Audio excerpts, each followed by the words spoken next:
Like the office they commemorate, presidential libraries are living institutions. Certainly it is my hope that the Reagan Library will become a dynamic intellectual forum where scholars interpret the past and policymakers debate the future. Welcome to the Ronald Reagan Presidential Foundation and Institute's virtual event series. To fulfill President Reagan's mission of making the Reagan Library a dynamic intellectual forum, our Center for Public Affairs Programming offers lectures and forums presenting perspectives on important public policy issues of the day. Each year, we bring you 20 to 30 events from politicians, authors, members of the media, business and military leaders, and more. Since the March 2020 closure of many businesses across our great country, the Reagan Foundation is now bringing its events online to ensure that we are still delivering world-class content, even if you can't get to our hilltop to watch it in person. 2 weeks ago, a wonderful and talented woman, Fox News host and best-selling author Dana Perino, hosted a program for us featuring another remarkable woman, author and Fox News host Martha MacCallum.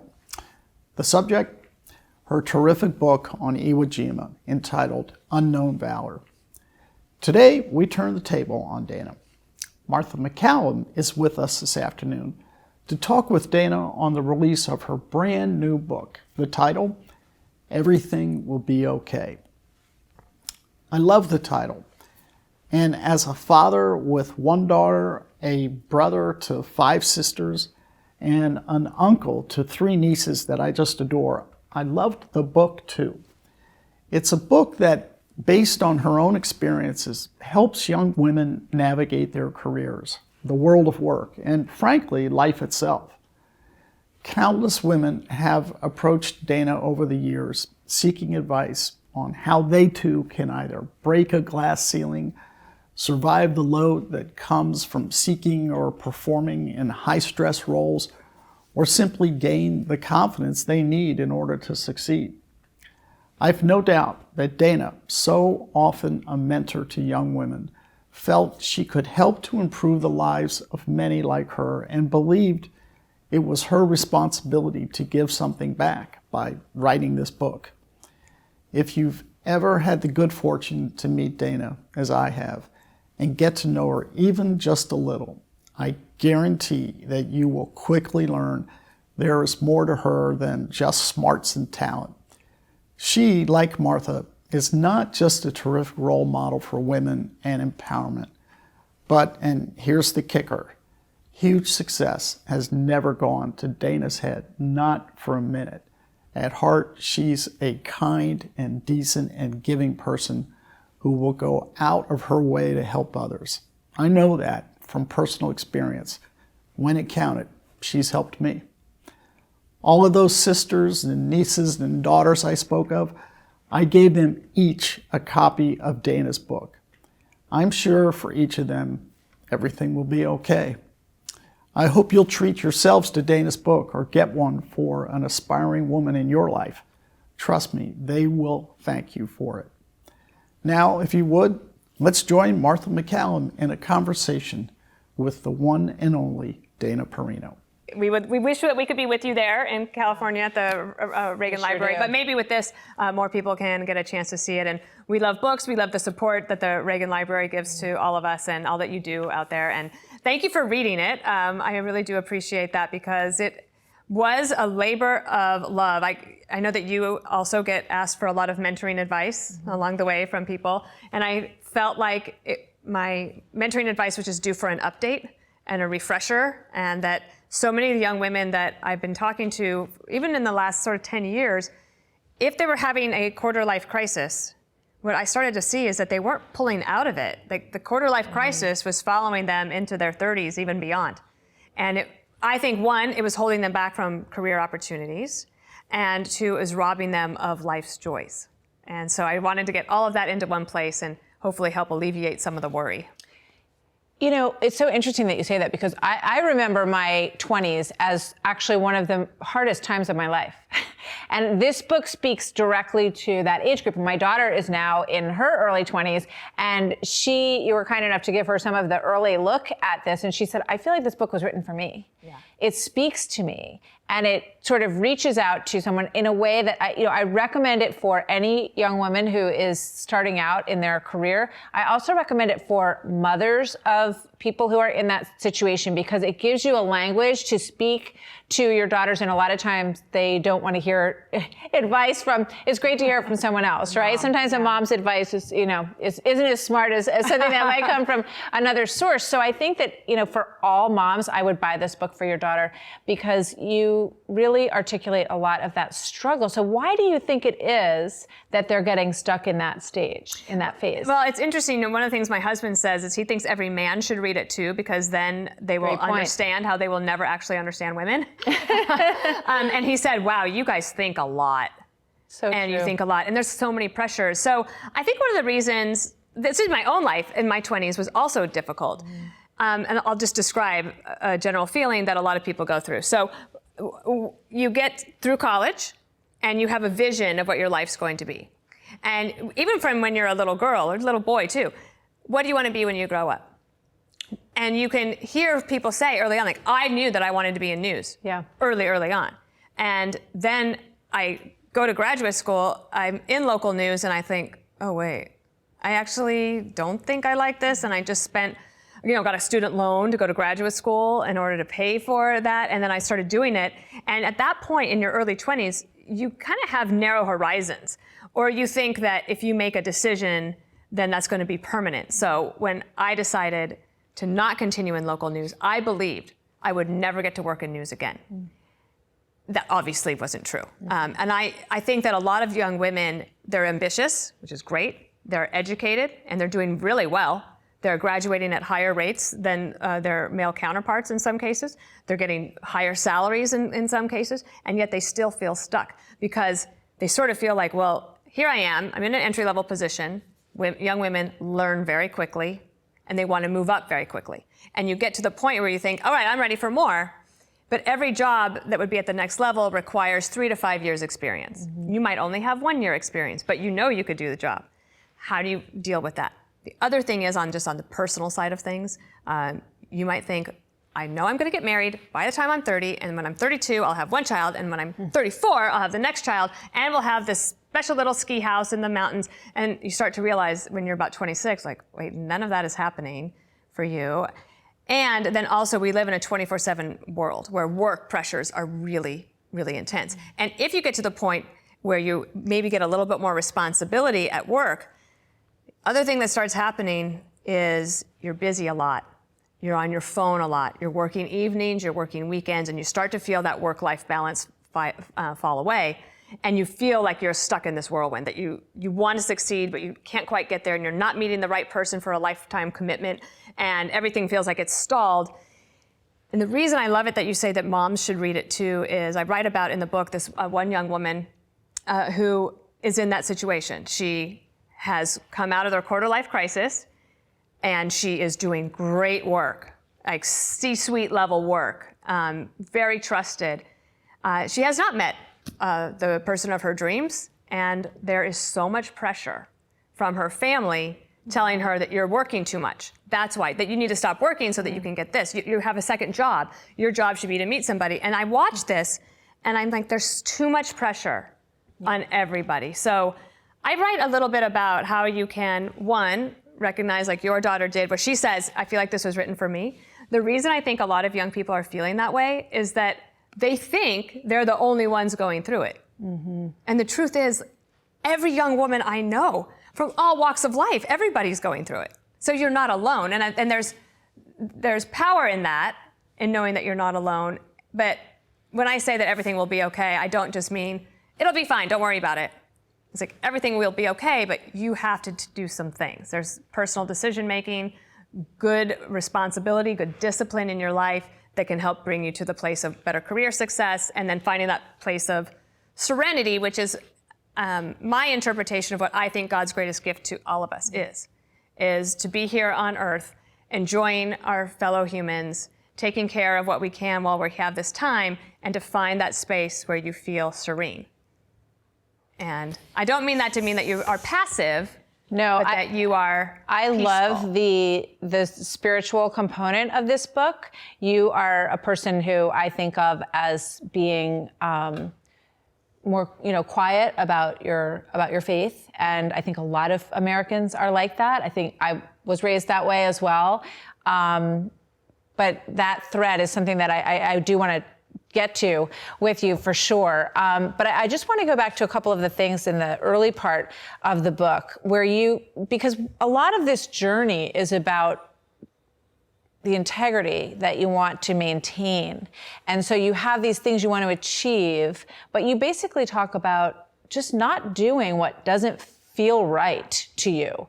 And I think that's a really important message. So it's interesting. There's an opening scene that I lead with in the book, and it's about this young woman that called me from Washington, D.C. I was here in New York. She worked on Capitol Hill, and she was being asked to put her name on a statement about an issue that she did not feel comfortable with. She did not want her name associated with that position. And so she called me, and she said, "What should I do?" I said, "Well, don't say it." And she thinks she's going to get fired if she doesn't say it. And she says to me, "Well, I don't think I can refuse because I'm not Dana Perino."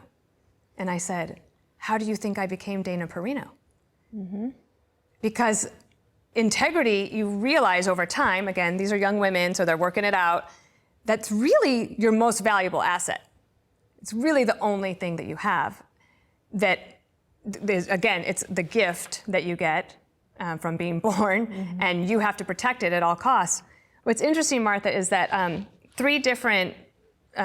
a book requires a team, eventually. So people are writing it, or editing it, making suggestions, there's publicity suggestions, et cetera.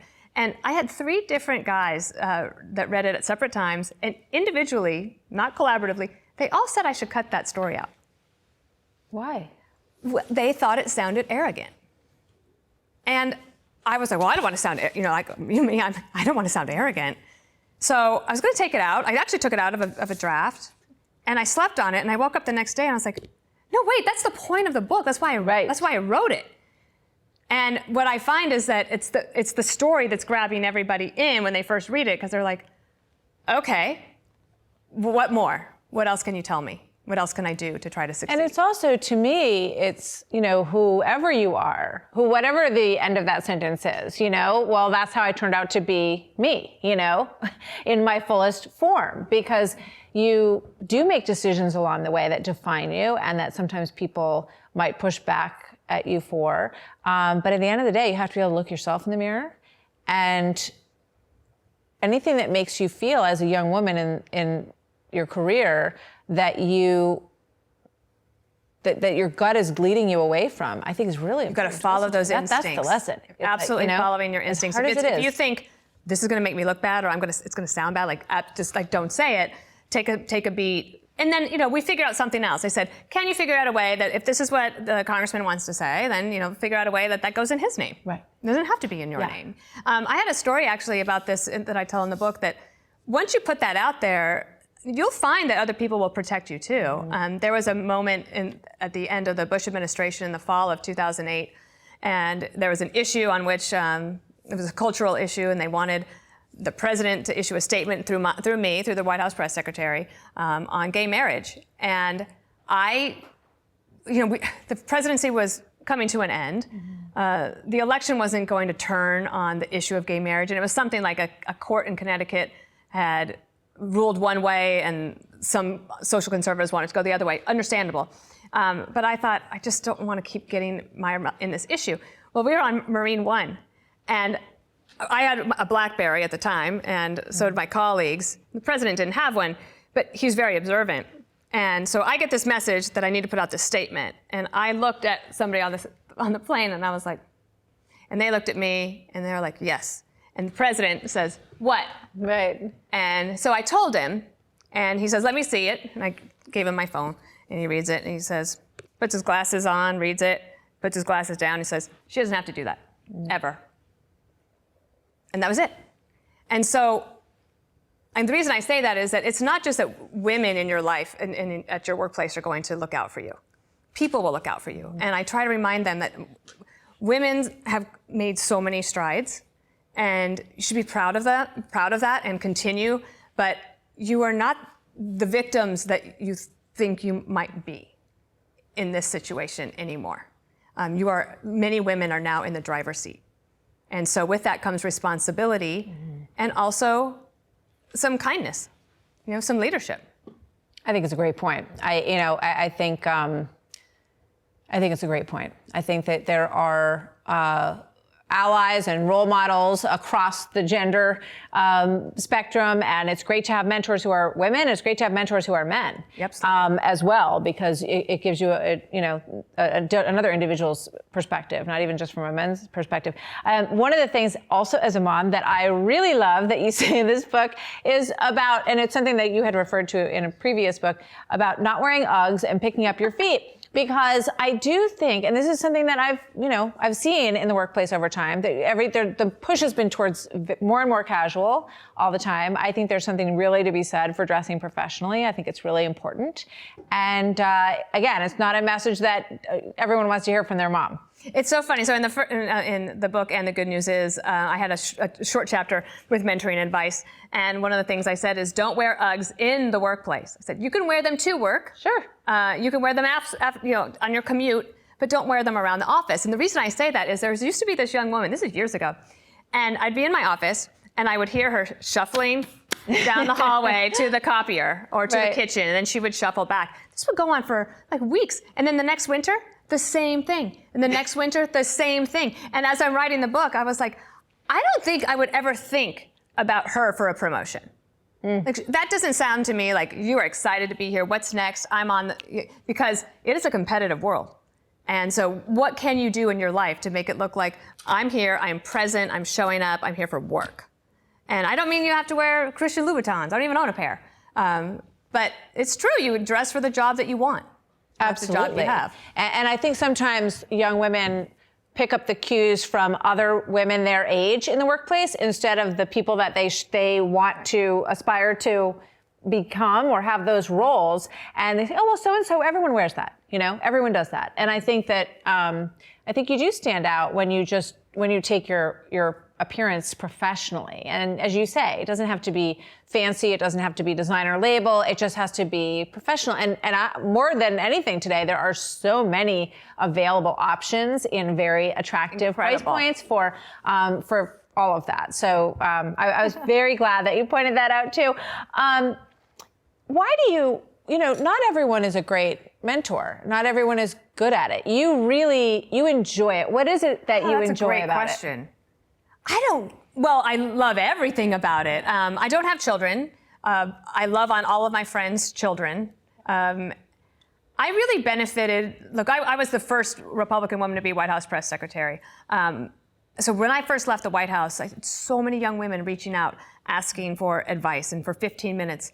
And I went to this event on Capitol Hill. It was the Bipartisan Women's Staff Association. And there were 87 women there.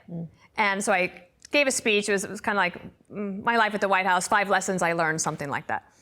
And afterwards, I did a photo line. And I think out of the 87, 82 asked me if I could have a private meeting with coffee or something. And I realized the hunger for advice and a little bit of a guide it was so palpable. So I came up with this idea of doing like speed dating, but mentoring. So we called it Minute Mentoring. And we haven't been able to do a lot of events, but we've been doing more during COVID, actually, trying to be innovative and using Instagram Live and things like that. Because what I found is, and I write about this in the book, all the young women think they're all alone, but they also have almost the exact same questions. It's, how do I go from being somebody's assistant to a more substantive job? Or what if I work in sales and marketing, but I think I want to be in operations? Should I go to graduate school? Should I go to law school? Right. Why is it that the guys in the office seem to get promoted over the girls faster? What am I doing that is holding me back? It's almost all the same. And then the key question, how do you figure out a work-life balance? Which I say, there's no perfect answer to it. Everybody figures that out on their own. So I find that when you talk to them, I find great satisfaction in giving a little bit of advice and having them say, oh, okay. And it's not because I want them to succeed. I want them to stop worrying. Like, I worried a lot of my 20s away. Yeah. A lot. So did I. and you look back now, I know. and that's why like the subtitle is Life Lessons for Young Women from a Former Young Woman. And I think that the only thing I really ask of them is two things, if they get any sort of mentoring, which is please pass it on to the next generation. You have a responsibility to do that. But the second thing is please don't worry your young life away, because you don't get it back. And they're going to be working for the rest of their lives. And if you were born in America, you already won life's great lottery, already. If you are an educated person in America, so much more. So then all you really have to decide is, what do you want to do? And how hard do you want to work? And of course there are pitfalls and things happen in life and there are struggles. But when it comes to the rest of the world, American women, especially younger American women, are in the driver's seat. And I want them to know that. It's a great point. And I think so many of us worried a lot of our 20s away. I mean, I remember thinking, is this all going to work out? You know, there's no guarantee. Because that's where you are. You're thinking, well, I assume that eventually I'll get where I want to go and that I will meet someone and, you know. But you had a big change too, right? Because you were thinking about acting. Yeah, absolutely. I mean, I was a political science and theater person. So, you know, one side ended up winning out, and but I studied theater in Manhattan for a couple of years and worked with a small theater company and did some. And it all works out. So it does, you know, and that's and I do think you have to follow, and this is the next thing I wanted to ask you about. You have to be okay with making a change, with changing gears, and with being flexible in your life, allowing yourself to be flexible. Well, that's a great point. And the other thing about talking to a lot of young women and mentoring is that you realize is that they're very hungry for advice, but they also very much want you to give them the plan of action. Yeah. And they think, like, if I give you this plan, and they will do everything that you say to do, and they'll probably do it by the end of the day, because they're ambitious and they really want to get things done. And the hardest thing is to remind them is that you can plan away. You can make as many plans as you want, and I used to. I had plans. Yeah. And when I look back at all the different career points in my life, even now I'm doing America's Newsroom, that, you know, anchoring where you used to sit, and I didn't anticipate that, and that opportunity came my way, and it was like, whoa, wait, like changes my whole schedule and my whole life. But I'm like, okay, and I've learned to kind of accept that there would be a change. I highly advocate for a lot of young women to think about being willing to move. Mm-hmm. And there are lots of reasons people don't want to move. Sometimes, especially from where I'm from, in Wyoming, they don't want you to leave because they're afraid you won't come back. Mm-hmm. Or if you're living in the city and you're living, you know, in a tiny little apartment, you don't want to leave because you love the city, and the city is amazing. Well, maybe not right now during COVID, but the city is great, but they don't want to leave. And my point to them is that you're more likely to be able to come back to the city with a better apartment and better if you go and get some experience. You have to go out and see some things, and there are some great opportunities in mid-sized towns and cities all across America where you can figure out a way to earn a little bit more money, maybe get some capital underway, and then maybe you come back. But that being willing to move. For example, if you work at a company and you live in, I'll give you a real life example of somebody I know, Denver, Colorado, and you love Denver. Who doesn't? That's a great place. You get a call that there's a job in Fort Wayne, Indiana, and it is a promotion for you. It's a management opportunity. Well, the person I know, they turned it down because they didn't want to leave Denver. That's a choice, and everyone gets it. But just remember that a year from now, when you're in your performance review, and you're disappointed and you're looking for a promotion and a raise, and they say, but we offered you that and you turned it down.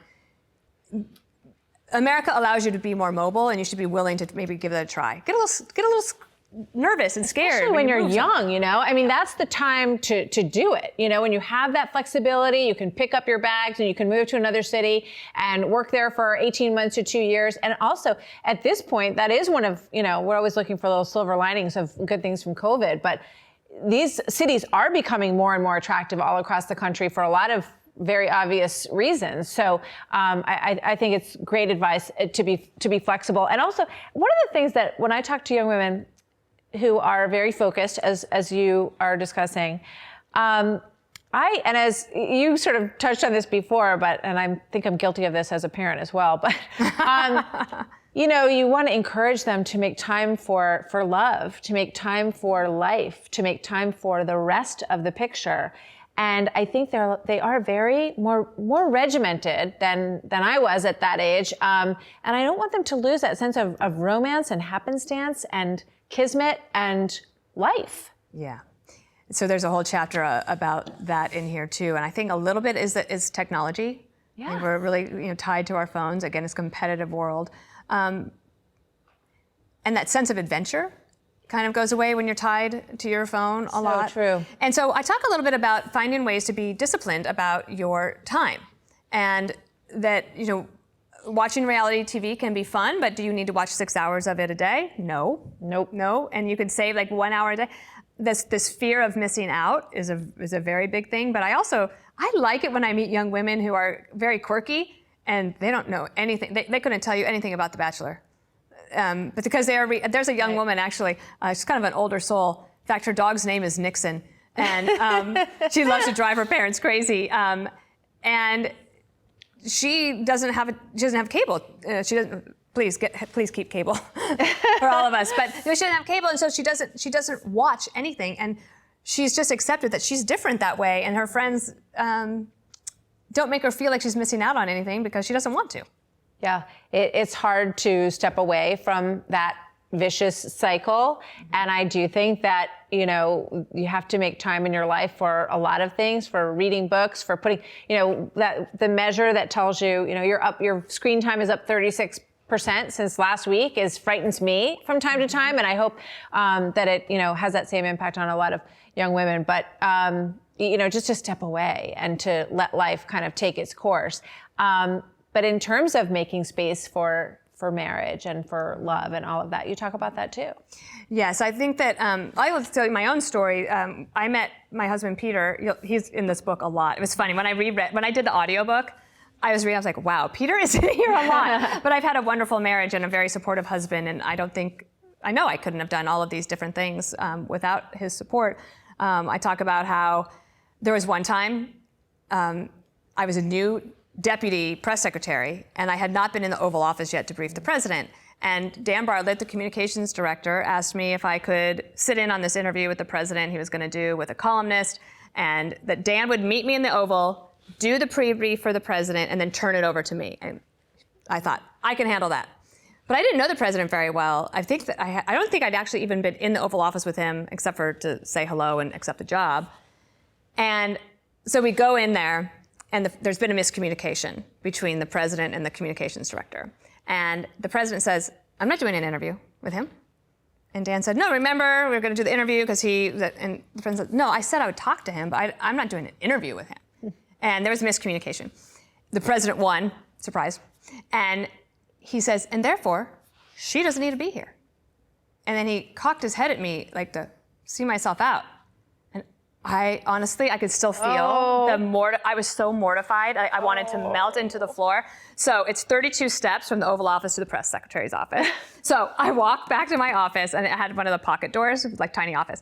I pulled the door behind me, and I called Peter. And I said, I'm tearful, not full on crying, but tearful. And I told him what happened. And he said, well, just think for the rest of your life, you can say, I've been kicked out of better places than this. And it took the sting out of it. Right. And when I met him on an airplane, I was only 25. He's 18 years older than me. He's British. There were so many reasons why we shouldn't be together. My career was on the upswing on Capitol Hill, looking to move into the leadership offices there as a communications person. But I was in love.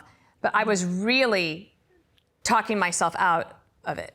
Because I thought, well, my career, what's going to happen to my career if I move to England? All of these things. Well, there was a family friend of ours, a woman who took me aside at Christmas that year. And she said, do not give up on this chance to be loved.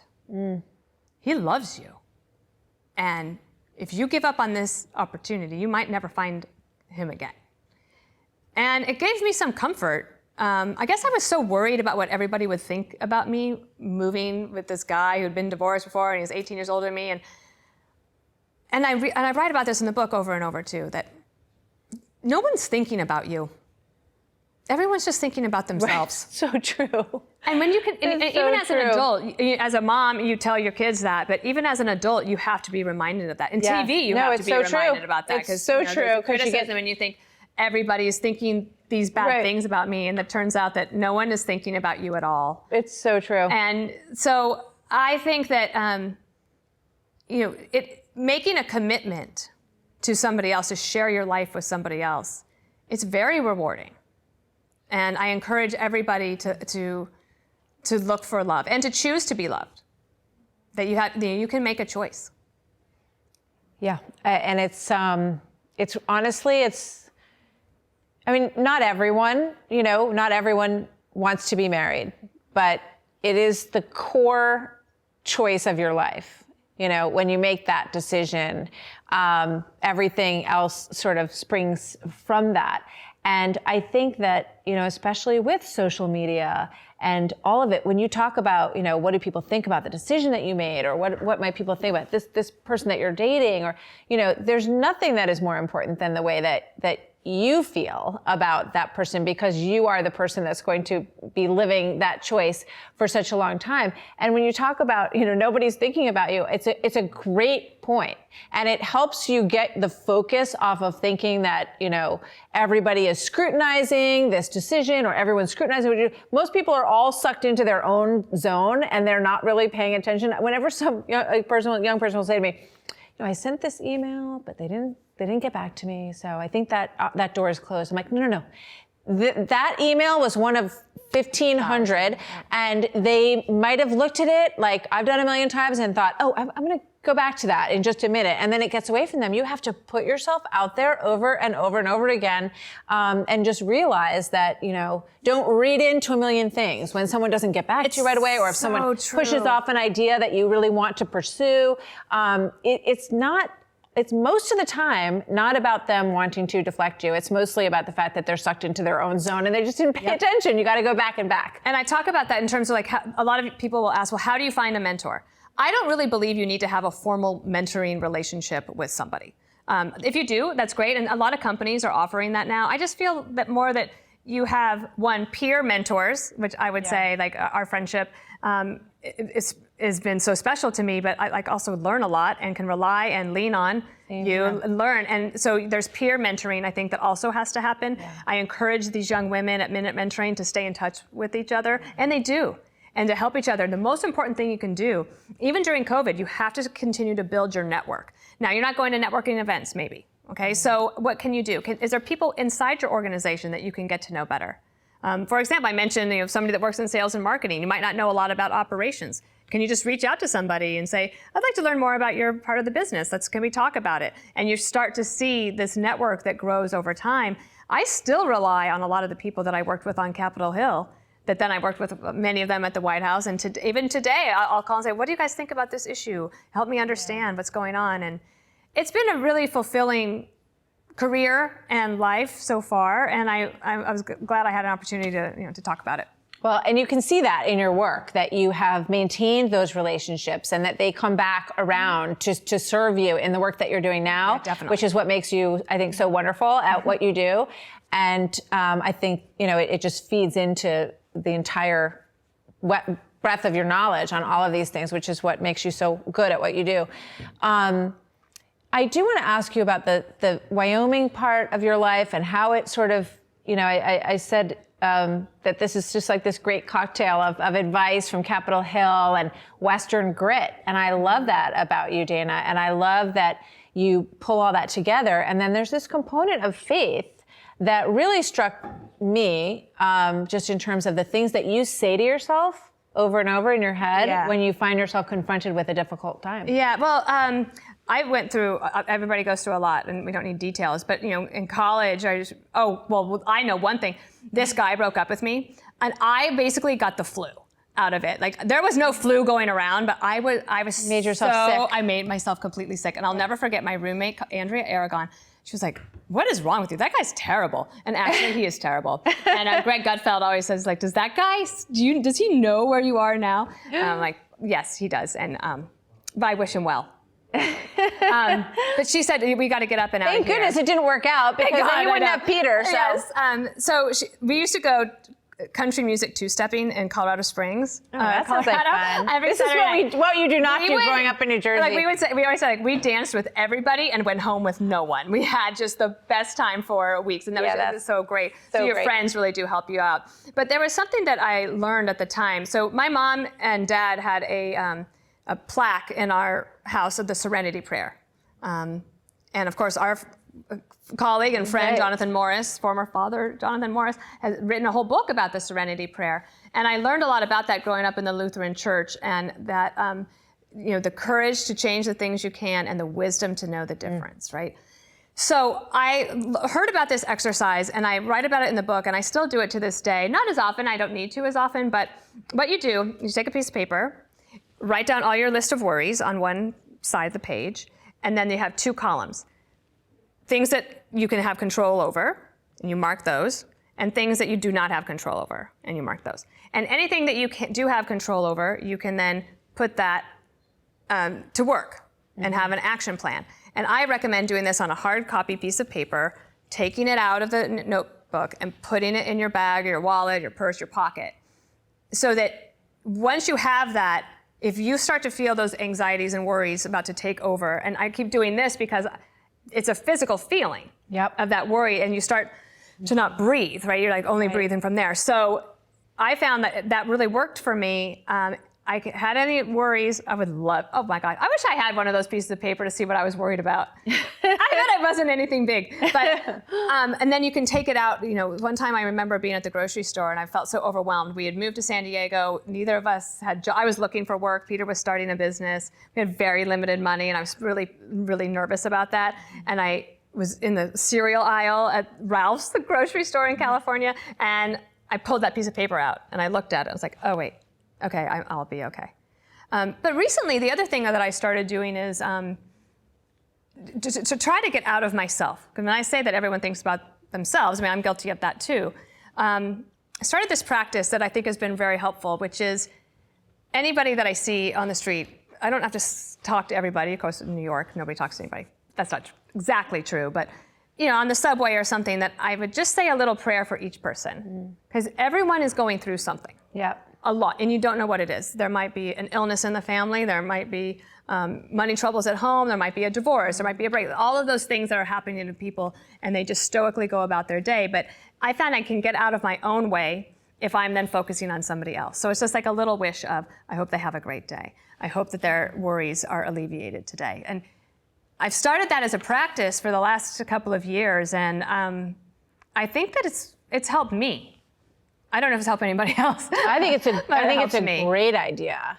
And, at any age, but also probably for young women who are very focused on what's going to happen, where am I going to go? Is this job, where's this going?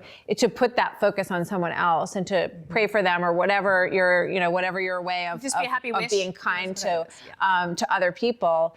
It gets you out of this. And, I think we can all relate when you talk about right? You can feel it. I can feel it as you're talking about it. I'm like, I'm kind of worried about this over here right now. A lot of young women that come to talk to me, let's say that they ask, can I just get 15 minutes of your time?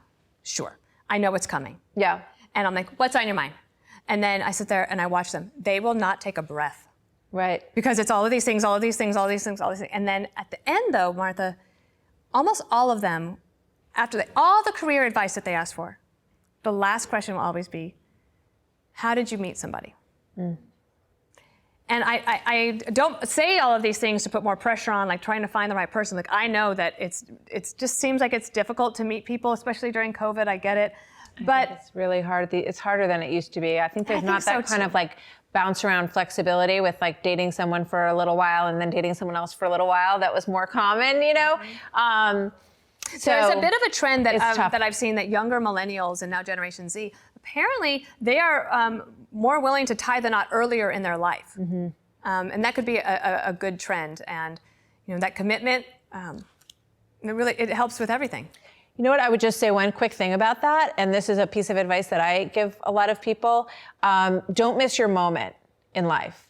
So if the timeline isn't working with what you had planned, missing your moment can be tragic.